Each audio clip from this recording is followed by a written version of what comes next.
Hi, I'm Sho Sho Esquiro. I'm Cascadene, Cree, and Scottish. I come from Ross River, Yukon Territory, Tutalini. My Casca name is Billy Lika, and I'm Wolf Clan. I lived a little bit in Atlin, um, which is in BC, but about 2 hours away from Whitehorse. So back then we had no television, no type of entertainment at all. So it was kind of our job to entertain ourselves. My mom is a wonderful sewer. I like to say I was her thread cutter, and anything she made, I was able to cut the threads, and it just kind of grew from there. Just looking at the land and the landscape and the animals and everything that I think I took for granted for a very long time has started to influence my work. How has it influenced your work? Definitely having that respect for Mother Nature, having that immense respect, growing up with people that hunted for food and wanting to make the most of everything. I remember actually your dad had when I came to town, he got a moose, and they wanted me to work on the hide. Very tough. I remember thinking this is like a lot harder than I thought it was going to be, and I was only going to be home for like a couple of days, and I thought, okay, well, I've done all this work on it, then that's that. And here, Uncle Jack was like, oh no, we'll just put it in the freezer for you until the next time you come.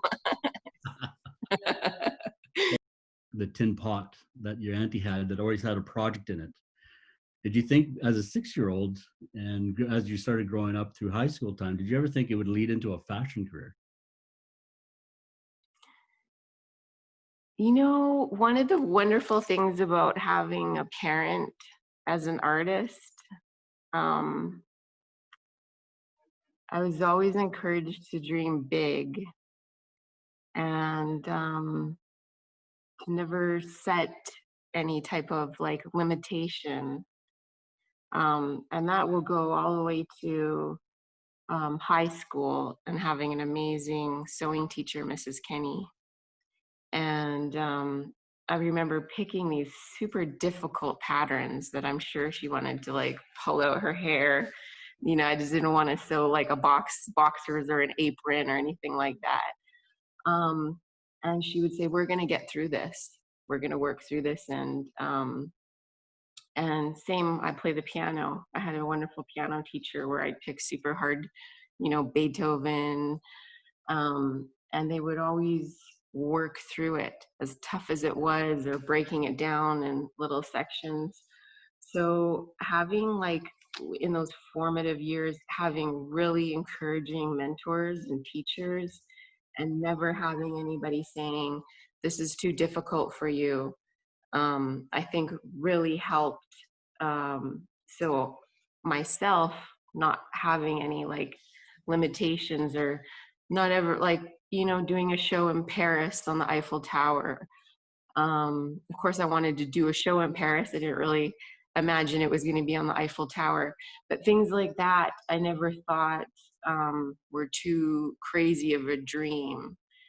And I think I see that in a lot of artists where you just dream big and you have these wonderful visions of projects that you want to do, or different techniques or different skills that you want to better, or you want to learn more about it, or you want to increase your knowledge on it. So that's something I think as artists in general that we have in our heart, our soul, and our mind, where we don't really feel like things are too out of reach.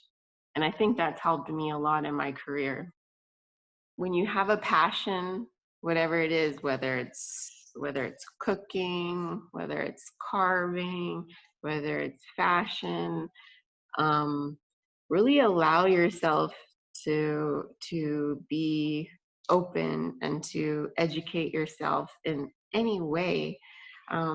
I remember going back home and working with Uncle Amos, famous Amos, and coming from the city, the bustling city, and for the first like 3 days, we're working on beaver pelts and muskrat, and he just had me watch him. And at first I was like, golly, I came all the way from, Vancouver, and he's not even talking to me, and I'm just sitting here watching, and then it kind of hit me like, this is how we learn. You know what I mean? There doesn't even have to be a lot of verbal, um, he doesn't have to say a whole lot. And I did learn a lot about like skinning and stretching the beaver pelts and stuff. So that was a good little lesson to me. Um, but always be of service, and always seek out a mentor. That's really important. And to just learn on your own as much as you can, um, about the craft that you're interested in. Um, and do it a lot. And one thing that I think gives me an edge is I always challenge myself. I never get comfortable in a technique. I always say that I always pick the hardest way to do it. And at the time I'm like, what the heck am I doing? Why did I want to do it this way? But it pushes you, and you get a better understanding of your craft. And even if it was a way that was too hard, that you don't want to do it that way again.